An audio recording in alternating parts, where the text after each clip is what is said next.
friends, TNPSC combined technical service exam September 7 இருந்து connect பண்ண போறாங்க. இந்த எக்ஸாம் வந்துட்டு பேப்பர் 2 யாருக்குன்னு பாத்தீங்கன்னா டிப்ளமோ அண்ட் ஐடிஐ ஸ்டூடெண்ட்டுக்கான ஒரு எக்ஸாம்ஸ். இதுல பேப்பர் 2 பாத்தீங்கன்னா சிபிடி, அதாவது வந்துட்டு கம்ப்யூட்டர் பேஸ்ட் டெஸ்ட் ப்ராசஸ் மூலமா தான் கனெக்ட் பண்ண போறாங்க. நிறைய பேருக்கு வந்துட்டு இந்த எக்ஸாம் எப்படி அப்ரோச் பண்ணுங்கிறது ஒரு ஐடியா இல்லாம இருக்கும். ஃபர்ஸ்ட் அட்டென்ட் பண்ண போறவங்களுக்கு பயங்கர நர்வஸா கூட இருக்கலாம். அப்படிலாம் ஒன்றும் இருக்க வேணாம். நான் உங்களுக்கு எப்படி அட்டென்ட் பண்ணணும்னு சொல்லிட்டு நான் எக்ஸ்பிளைன் பண்றேன் டீட்டெயில்டா. வாங்க பார்க்கலாம்.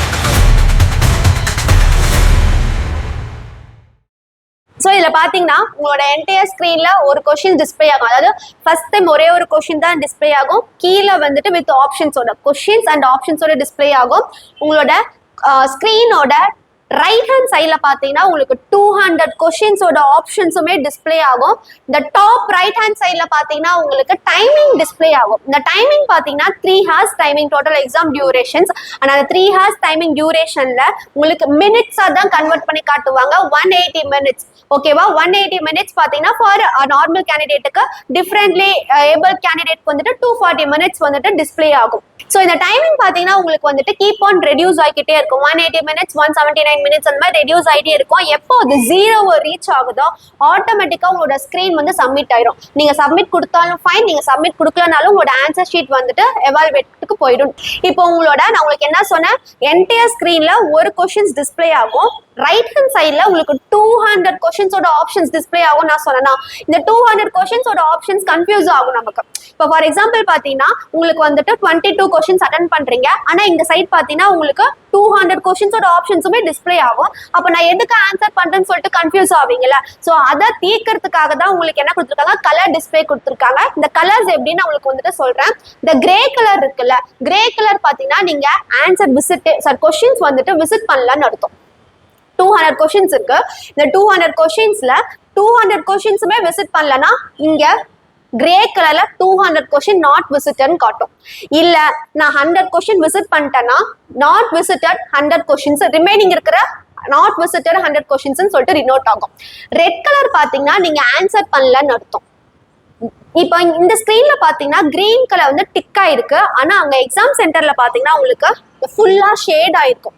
கிரீன் கலர் ஃபுல்லா ஷேட் ஆயிருக்குன்னு பாத்தீங்கன்னா நீங்க ஆன்சர் பண்ணிருக்கீங்க. ஃபார் எக்ஸாம்பிள் நான் உங்களுக்கு என்ன சொன்னேன், ரைட் ஹேண்ட் சைட்ல வந்துட்டு உங்களுக்கு 200 கொஷின்ஸுமே டிஸ்பிளே ஆகும் நான் சொன்னேன். கொஷின்ஸோட ஆப்ஷன்ஸ், இந்த 200 கொஷின்ஸோட ஆப்ஷன்ஸுமே வந்துட்டு நீங்க 200மே ஆன்சர் செலக்ட் பண்ணிட்டீங்கன்னா, ஆன்சர் பண்ணிட்டீங்கன்னு வச்சுக்கோங்க. ஆன்சர் பண்ணிட்டீங்கன்னா உங்களுக்கு 200 கிரீன் கலர்ல வந்துட்டு 200ன்னு சொல்லிட்டு டிஸ்பிளே ஆகும். ஸோ இந்த பர்பிள் கலருங்கிறது என்னன்னு பாத்தீங்கன்னா உங்களுக்கு ஆன்சர் தெரியல, ஸோ அதனால நான் வந்துட்டு லேட்டரா நான் இதுக்கு வந்துட்டு ஆன்சர் பண்ணிக்கிறேன் அப்படின்னா கீழே ஆப்ஷன்ல பாத்தீங்கன்னா உங்களுக்கு ரிவ்யூ வரும். Mark the questions for review. அப்போ நீங்க அதை செலக்ட் பண்ணிட்டு நெக்ஸ்ட் கொஷின்ஸ் நீங்க மூவ் ஆன் ஆனீங்கன்னா உங்களுக்கு இந்த பர்பிள் கலர்ல டினோட் ஆகும். நெக்ஸ்ட் இந்த பர்பிள் வித் கிரீன் கலர் என்ன டினோட் ஆகுதுன்னு பாத்தீங்கன்னா எனக்கு ஆன்சர் ஏ ஆர் பி ரெண்டு ஆப்ஷன்ஸ். இங்க பாத்தீங்கன்னா பர்பிளா இருந்தா எனக்கு 4 ஆப்ஷனுமே தெரியலன்னு அர்த்தம். பர்பிள் அண்ட் கிரீனா இருந்துச்சுன்னா பாத்தீங்கன்னா உங்களுக்கு ஏ இல்லைன்னா பி, எனக்கு அந்த கொஸ்டின்ஸ் டவுட்டா இருக்கு ஆனா ஆப்ஷன் ஏ இல்லைன்னா பி மட்டும் தான் இருக்குன்னு நீங்க வந்துட்டு ஞாபகம் இருந்துச்சுன்னா நீங்க வந்துட்டு ஆன்சர்ஸ் பாத்தீங்கன்னா மார்க்டு ஆஸ் ரிவ்யூ சூஸ் பண்ணும். அதாவது you have answered A B C D, you have answered B option and marked as review. Save and next கொடுக்காம மார்க் ஆஸ் ரிவ்யூ சூஸ் பண்ணிட்டு நீங்க ஆன்சர் பண்ணியிருந்தீங்கன்னா உங்களுக்கு எப்படி வரும்னு பாத்தீங்கன்னா பர்பிள் அண்ட் கிரீன் கலர்ல டினோட் ஆகும். Okay, another one important thing. இப்போ ஃபார் எக்ஸாம்பிள் பாத்தீங்கன்னா நான் வந்துட்டு சேவ் அண்ட் நெக்ஸ்ட் கொடுக்காம நான் பர்பிள் அண்ட் கிரீன் கலர் கொடுத்து சூஸ் பண்ணிட்டேன்னு பாத்தீங்கன்னா எனக்கு ஃபைனலா டைமிங் முடிஞ்சிருச்சு. டைமிங் முடிஞ்சதுக்கு அப்புறமேட்டு நான் சப்மிட் கொடுத்துட்டேன்னு பண்ணா இந்த mark answer and marked for ரிவ்யூவா இருந்துச்சுன்னா கண்டிப்பா உங்களோட கொஸ்டின்ஸ் ஆட ஆன்சர்ஸ் வந்துட்டு எவாலுவேட் ஆகும்.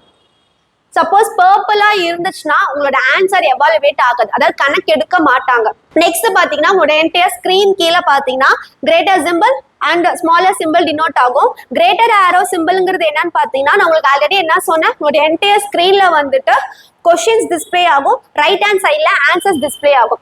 ஆன்சர்ஸ் நான் என்ன சொல்றேன்னு பாத்தீங்கன்னா 200 கொஸ்டின்ஸோட ஆப்ஷன்ஸ் டிஸ்பிளே ஆகும். இந்த 200 ஆப்ஷன்ஸ் வந்துட்டு எனக்கு டைவர்ட் ஆகுது, என்னோட கொஸ்டின்ஸ் வந்துட்டு என்னால கிளியரா வியூ பண்ண முடியலன்னா நீங்க கிரேட்டர் ஆரோ சிம்பிளை வந்து கிளிக் பண்ணீங்கன்னா உங்களுக்கு கொஸ்டின்ஸ் வந்துட்டு லார்ஜர் வியூவா இருக்கும். இல்ல எனக்கு நார்மலா இருந்தாலே போதும் அப்படின்னு பாத்தீங்கன்னா நீங்க எதுவும் கிளிக் பண்ண வேண்டாம். சப்போஸ் நான் கிளிக் பண்ணிட்டேன், கிரேட்டர் ஆரோ சிம்பிள் கிளிக் பண்ணிட்டு திரும்ப எனக்கு பேக் பழைய பொசிஷன்ஸ் வேணும்னு பாத்தீங்கன்னா ஸ்மாலர் ஆரோ சிம்பிள் நீங்க யூஸ் பண்ணீங்கன்னா ஃபைன், நார்மல் ஸ்டேஜுக்கு வந்துடும். அதே மாதிரி அப் அண்ட் டவுன் ஆரோங்கிறது எதை குறிக்குதுன்னு பாத்தீங்கன்னா உங்களோட ஃபார் எக்ஸாம்பிள் பாத்தீங்கன்னா உங்களுக்கு கொஸ்டின்ஸ் வந்துட்டு பெருசா இருக்குன்னு வச்சுக்கோங்க. அசன் அண்ட் ரீசனிங்கா இருந்துச்சுன்னா 0.5 தான் கொடுப்பாங்க, 3.4 பாயிண்ட் கொடுத்துட்டு கீழே ஆப்ஷன்ஸ் பாத்தீங்கன்னா ஏபிசின்னு கொடுத்துருப்பாங்களா. ஸோ அந்த சமயத்துல வந்துட்டு நீங்க அப்பர் ஆரோ அண்ட் டவுனர் ஆரோ வந்துட்டு கொடுத்தா எனக்கு வந்து ஸ்கிரீன் வந்துட்டு அப்னா மேல மூவ் ஆகும், டவுன்னா கீழே மூவ் ஆகும். How to answer A questions. இப்போ நான் உங்களுக்கு ஆல்ரெடி என்ன சொல்லிட்டேன், உங்களோட ஸ்க்ரீன்ல வந்துட்டு ஒரே ஒரு கொஸ்டின்ஸ் அண்ட் கீழே ஆப்ஷன்ஸ் டிஸ்பிளே ஆகும் நான் சொல்லியிருக்கேன்னா. எனக்கு அசெண்டிங் ஆர்டர் ப்ராசஸ்ல தான் இருக்கும், 1 2 3 நம்பரிங் வைஸா தான். இப்போ இதான் கொஸ்டின்ஸ், கீழே ஆப்ஷன்ஸ் சூஸ் பண்ணியிருக்காங்கன்னு வச்சுக்கோங்க, ஏபிசிடி. இந்த ஏபிசிடியில் ஏதோ சூஸ் பண்ணிட்டு கீழே எனக்கு வந்துட்டு ஸ்க்ரீனிங்ல வந்துட்டு எப்படி இருக்குன்னு பார்த்தீங்கன்னா சேவ் அண்ட் நெக்ஸ்ட் இருக்கும், marked for review. Save and next கொடுத்தீங்கன்னா உங்களோட ரைட் ஹேண்ட் சைடில் வந்துட்டு அது எவாலுவேட் ஆகும். கிரீன் கலர் டினோட் ஆச்சுன்னா நீங்க சேவ் கொடுத்துட்டு நெக்ஸ்ட் கொஸ்டின்ஸ் மூவ் ஆன் ஆகுறீங்கன்னு அர்த்தம். பர்பிள் கலர் சப்போஸ் டினோட் ஆச்சுன்னா நீங்க சேவ் கொடுக்கல ஆன்சரும் கொடுக்கலன்னு அர்த்தம். பர்பிள் கலரா இருந்துச்சுன்னா சேவ் கொடுக்கல ஆன்சரும் கொடுக்கல, நீங்க நெக்ஸ்ட் கொஸ்டின்ஸ்க்கு போயிட்டீங்கன்னு அர்த்தம். Suppose purple and green colour denote ஆச்சுன்னா நீங்க சேவ் கொடுக்கல ஆனா ஆன்சர் பண்ணிட்டீங்க. த என்டையர் ஆப்ஷன்ஸ் டினோட் ஆகுதுல ஏபிசிடின்ட்டு, அதுல நீங்க வந்துட்டு என்ன பண்ணிட்டீங்க, ஆன்சர் பண்ணிட்டீங்க.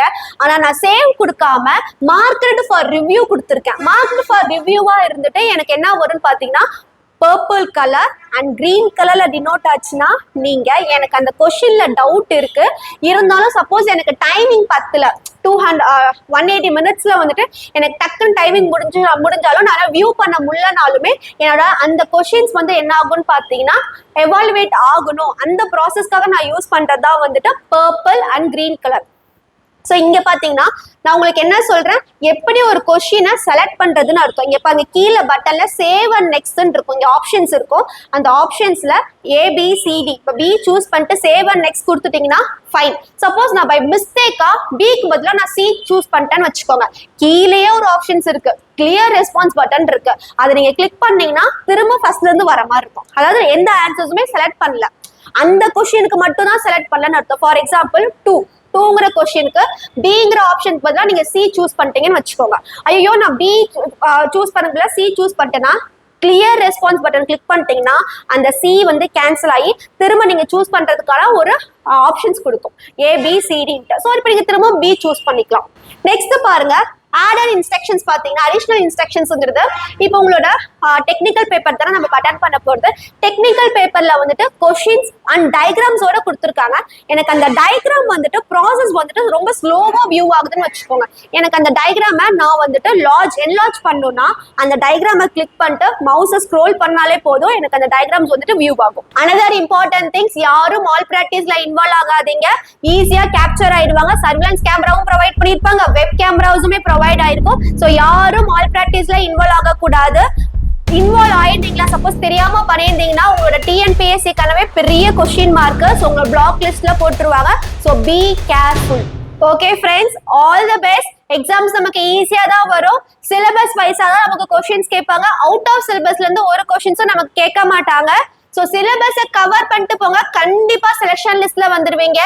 All the best friends, thank you.